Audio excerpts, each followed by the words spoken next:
आज के जमाने में किसी से कह दो भगवान की कथा सुनो, भजन सुनो, कीर्तन सुनो, मंत्र जाप सुनो, स्मरण करो, भगवान का भजन करो। अभी कोई उम्र है बुढ़ापे में करेंगे और मालूम पड़े बुढ़ापे में प्राण निकल गए, उससे पहले निपट गए तो कोई भरोसा? पहले तो गारंटी भी थी कि 100 में जाओगे, आज के समय में तो खसक के 80 पे आ गए और 80 में भी अभी कोई भरोसा नहीं है। चलते चलते लड़की, एक दुल्हन इंदौर में अपनी शादी में महिला संगीत में नाच रही थी और दुल्हन मर गई।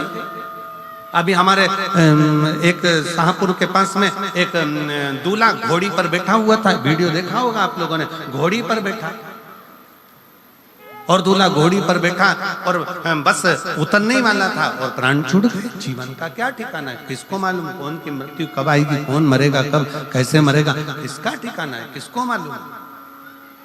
जीवन का क्या ठिकाना है, जीवन का क्या भरोसा है? इसलिए बहुत सावधानी से जीवन को जियो। भगवत भजन कर कर, स्मरण कर कर, कीर्तन कर कर, मंत्र जाप कर कर, नाम जाप कर कर, नाम स्मरण कर कर अपने जीवन को सार्थक बनाओ।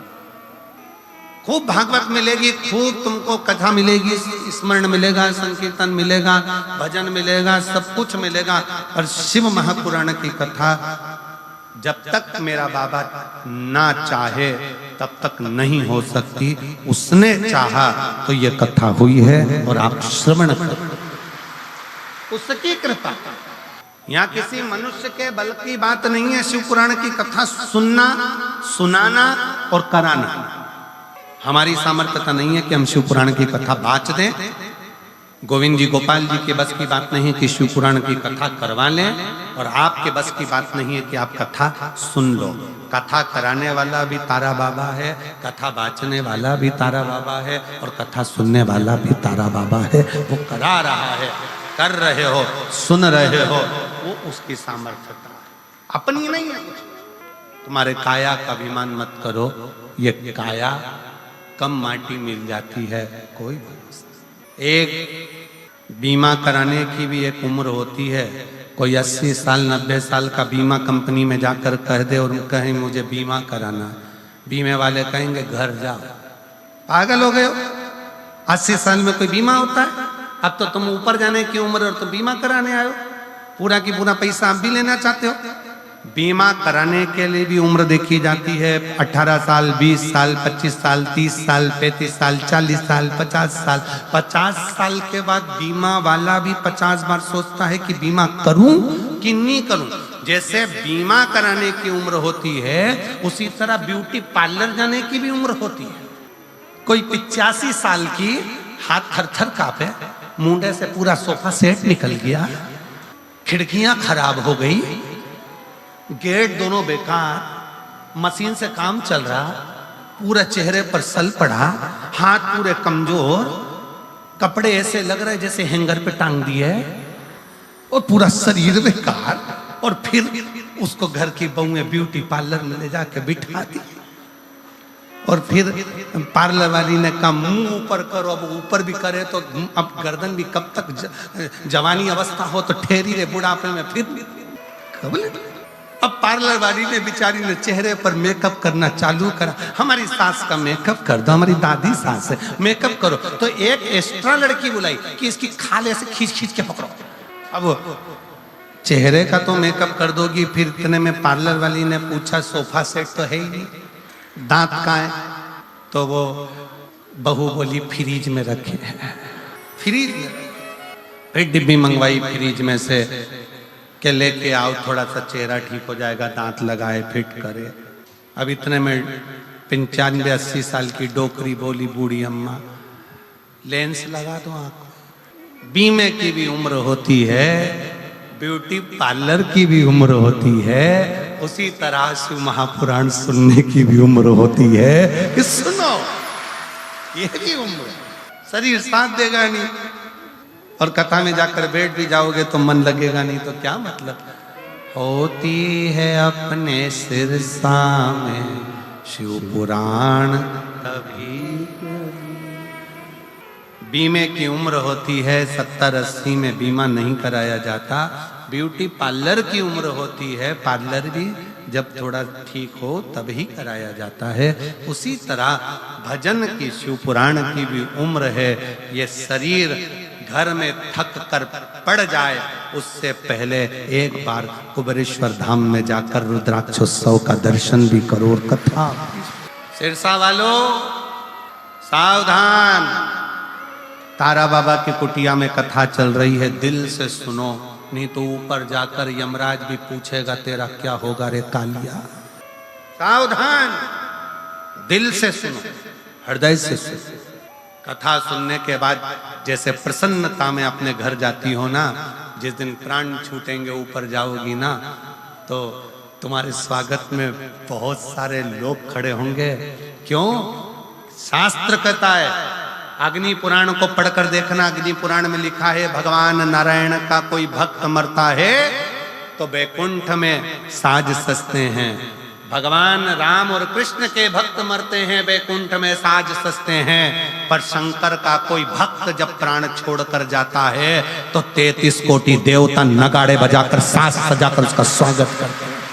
पार्वती जी से शंकर भगवान कहे, पार्वती मैं कैलाश और काशी में रहता हूं, कैलाश में मेरा तप स्थली है और काशी में मेरा घर है। पार्वती तुम और मैं इस कैलाश की भूमि को छोड़कर काशी में रहते हैं। आपको मालूम है पार्वती, जब काशी में कोई मुर्दा आता है ना, कोई काशी में जब किसी का अंतिम संस्कार होता है तो देवता भी नगाड़े बजाकर उसका स्वागत करते हैं, नगाड़े बजाकर कि मेरे शंकर का कोई भक्त आ रहा।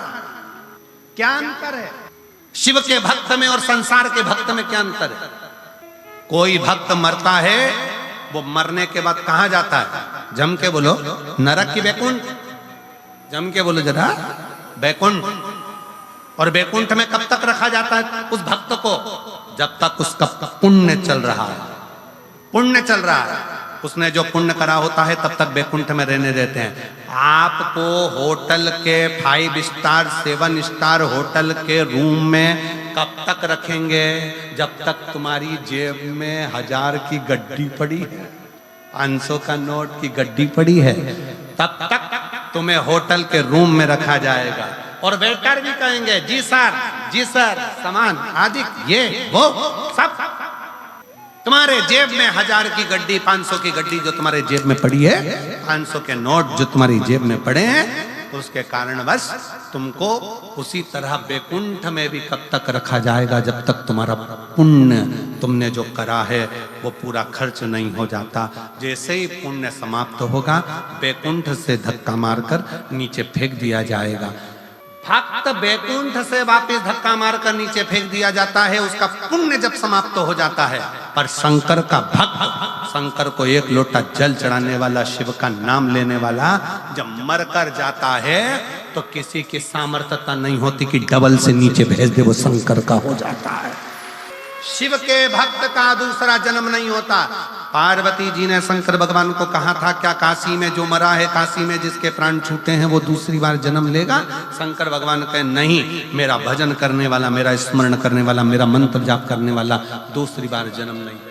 इसलिए सावधान, जितने भी सिरसा के रहवासी इस शिव महापुराण की कथा को सुन रहे हैं, आज कथा का कौन सा दिन है? तीसरा। कितने दिन की और बची? 4 दिन की। समापन के दिन सुबह हो जाएगी, हम अपने घर, तुम अपने घर।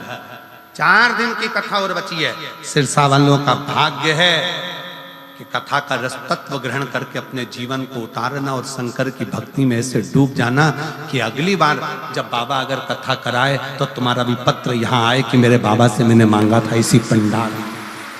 नेध्रु ऋषि के नेत्र नहीं है, दिखता नहीं है, नेत्र गायब है। बेलपत्र के जड़ को पकड़कर निध्रुव ऋषि बैठे हो। शारदा का पति गलत संगत में पड़ गया। सूचना मिली शारदा को कि मेरा पति गलत संगत में दोस्तों के साथ कहीं निकल गया। दोस्तों ने सूचना दे दी कि तुम्हारा पति एक पहाड़ से नीचे गिरकर मर गया। शारदा की आंख में आंसू भर गए। मेरा बेटा, मेरी बेटी दोनों छोटे हैं और मेरा पति चले गया, प्राण छूट गए, प्राण चले गए। शारदा की आंख में जल भरा हुआ था। तब किसी एक कुम्हार घड़े लेकर जा रहा था और शारदा का विहंगम स्वरूप देखकर उसका नेत्रों से नीर बहता जा रहा है। मेरे बच्चों का पालन कौन करेगा, कौन संभालेगा इन्हें? कुम्हार ने कहा शारदा से, बहन, ओ जीजी, ओ बहन, एक ऋषि रहते हैं 7 गांव छोड़कर, नेद्रु ऋषि, जिनके नेत्र नहीं। तेरे मन में क्या दुख है? मेरा पति चले गया, मैं बेधव्य हो गई, मुझे सूचना मिली मेरा पति नहीं रहा, मेरे बच्चे छोटे, नेद्रु ऋषि के पास जाओ। उस कुम्हार ने कहा, नेद्रु ऋषि के पास? हाँ। रोती हुई शारदा बोलती है, इतना बड़ा दुख का पहाड़ गिर गया और तुम कह रहे हो कि वो ऋषि के पास, वो संत के पास, वो साधु के पास जाओ? ऐसे ना जाने कितने संत साधु होंगे। कुम्हार ने अपनी वाणी में कहा, शारदा मेरी बहन, मेरी जीजी, सुन, वो नेद्रु ऋषि साधारण नहीं है, वो शंकर का परम भक्त है, उसके नेत्र नहीं है, पर पीपल की बेलपत्र की जड़ को पकड़कर बैठा रहता है और 1 सेकंड के लिए भी बेलपत्र की जड़ को छोड़कर बेलपत्र के वृक्ष के नीचे से जाता नहीं है और शंकर भगवान के नाम का जाप करता रहता है। और अगर कुम्हार कह रहा है किसी ऐसे शंकर के भक्त का जब दर्शन हो जाता है, कोई शिव के भक्त के पास में जब हम जाते हैं, शंकर की कथा में जब हम जाते हैं, शिव महापुराण में जब हम जाते हैं और कोई शिव भक्त का जब हम दर्शन करते हैं, तो आधा दुख तो हमारा वैसे ही समाप्त हो जाता है। शारदा जाओ, नेद्रु ऋषि बैठे हैं, बेलपत्र की जड़ को पकड़कर, बेलपत्र की जड़ को पकड़, कितना सुंदर वर्णन किया है। जिसके उदर से जुड़ी हुई जो प्रॉब्लम रहती है, उदर में अगर कोई तकलीफें रहती, एक पत्र पहले समझ लें उसको। जिसके उदर में जो प्रॉब्लम रहती है, उदर से जुड़ी हुई, पेट से जुड़ी हुई, पेट में अगर कोई तकलीफ है, उदर से जुड़ी हुई तकलीफ है, बहुत सारी बीमारियां पेट से उत्पन्न होती हैं। तो वो अगर पेट से जुड़ी हुई कोई गांठ पड़ गई, बच्चादानी में गर्भस्थ कोई गठान आ गई, या पेट से जुड़ी हुई कोई प्रॉब्लम, या किसी स्त्री का गर्भ ठहरता है, अंदर ही मर जाता है, बच्चा पूरा बन नहीं पाता, डॉक्टर कह देते हैं कि इसका अबॉर्शन करा दो, उस समय पर बहुत ध्यान दीजिएगा कि बेलपत्र के वृक्ष के नीचे की मिट्टी, बेलपत्र के वृक्ष के नीचे की मिट्टी, उस मिट्टी का स्पर्श मात्र, उसकी रज अगर पेट पर लगाना प्रारंभ करा जाए, या बेलपत्र के वृक्ष की मिट्टी को गीला कर कर अगर मस्तक पर तिलक भी करना प्रारंभ करा जाए, तो उधर से जुड़ी हुई प्रॉब्लम समाप्त होती चली जाती है, गांठ भी धीरे धीरे गलना प्रारंभ होता है। पत्र का स्मरण करेंगे। मोनिका मैया, सतबीर मैया, मोची वाली सिरसा, कहीं बैठी हो तो हाथ हिला सकते हैं। आप ही हैं, आ जाओ, एक बेलपत्र ले जाना, जाइए। मोची वाली सिरसा, मेरा मोबाइल नंबर ये। 1 लोटे जल का मैं क्या वर्णन करूं गुरुदेव, मेरे पास तो शब्द ही नहीं है। हम 2021 से शिव महापुराण की कथा रसतत्व ग्रहण कर रहे हैं। मेरे गर्भाशय